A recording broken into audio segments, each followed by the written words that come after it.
నమస్తే అండి. Welcome to Ravanamma garden. మా తోటకూర అండి.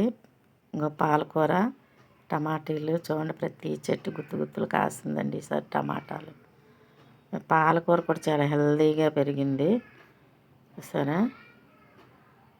టమాటీలు చూడండి, ఏ చెట్టు దగ్గరికి వెళ్ళా గుత్తు గుత్తులు వేసింది.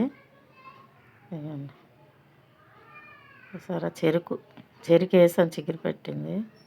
కొత్తిమీర, ఈ మొక్కల్లో అన్ని మొక్కలు పెట్టానండి. ఇక మల్బరీ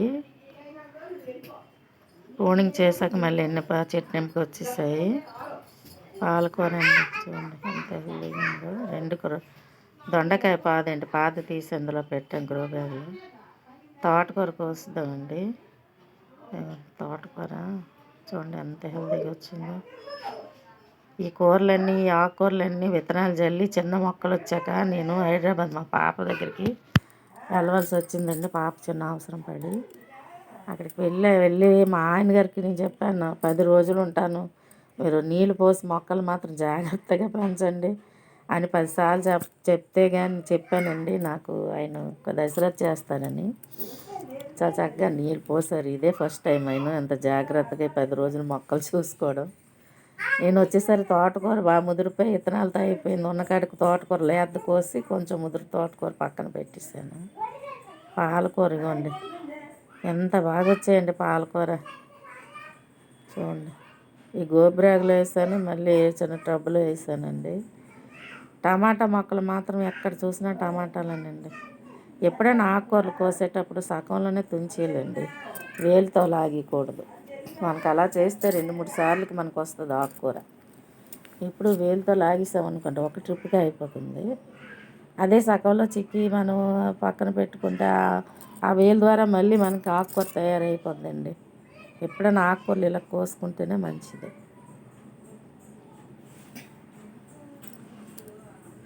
గొప్ప హెల్తీగా ఉందండి ఆకుకూర మాత్రం చూడండి. ఇదిగోండి ఇందులో జామ మొక్కలు పెట్టాను, ఒక మొక్క పాలకూర ఎంత బాగా వచ్చింది చూడండి ఆకులు. ఏదైనా ఆకుకూర ఒక్కొక్కటి 2 వేస్తే ఆ బలమే వేరండి. చక్కగా ఎదుగుతాయి, చక్కగాను బాగుంటాయి. అప్పుడు చూడడానికి అందంగా ఉంటాయి, చాలా బలంగా పెరుగుతాయి.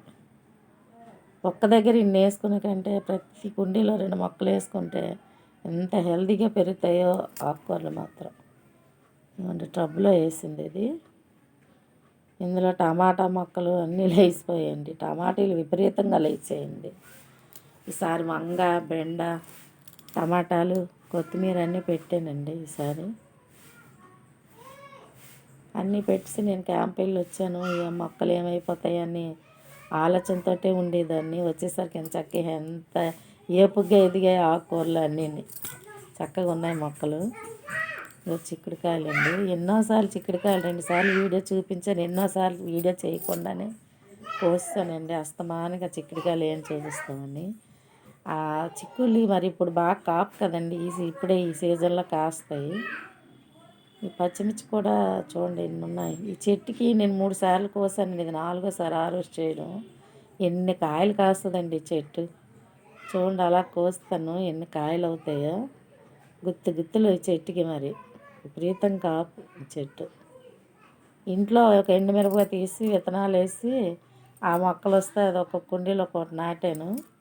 అవి ఎంత చక్కగా చూడండి ఎంత దిగుబడి వస్తున్నాయో. మనం వేసింది మట్టి పేడగెత్తమేనండి. అప్పుడప్పుడు లిక్విడ్ ఇస్తాను అంతే, బనానా లిక్విడ్. ఇది 2వ చెట్టు అండి. ఇంకా ఆనియన్ లిక్విడ్, ఫిష్ లిక్విడ్, ఇలాగన్నీ ఏవైతే అవి బెల్లంతో కలిపి ఇస్తుంటానండి. ఏవో ఎరువులు అంటారు, అవి కొని వేయనండి. ఇవే మా ఇంట్లో ఏ కిచెన్ వేస్టేజ్ వస్తుందో అవే వేస్తాను నేను, అంతకుమించి నేనేమి వేయను. టమాటీలు అన్నీ కోస్తారు, చిన్న పిందులు ఉన్నాయి, 2 ముగ్గాయి కోస్తాం. చిన్న హార్వెస్ట్ అండి. ఇదిగోండి పాలకూర, తోటకూర, చిక్కుడుకాయలు, పచ్చిమిర్చి, టమాటా. ఇవి ముదిరిపోయింది, విత్తనాలు పనికి వస్తాయి. లైక్ చేయండి, షేర్ చేయండి, సబ్స్క్రైబ్ చేయండి. మీ లైక్ నాకు ఎంత సపోర్ట్.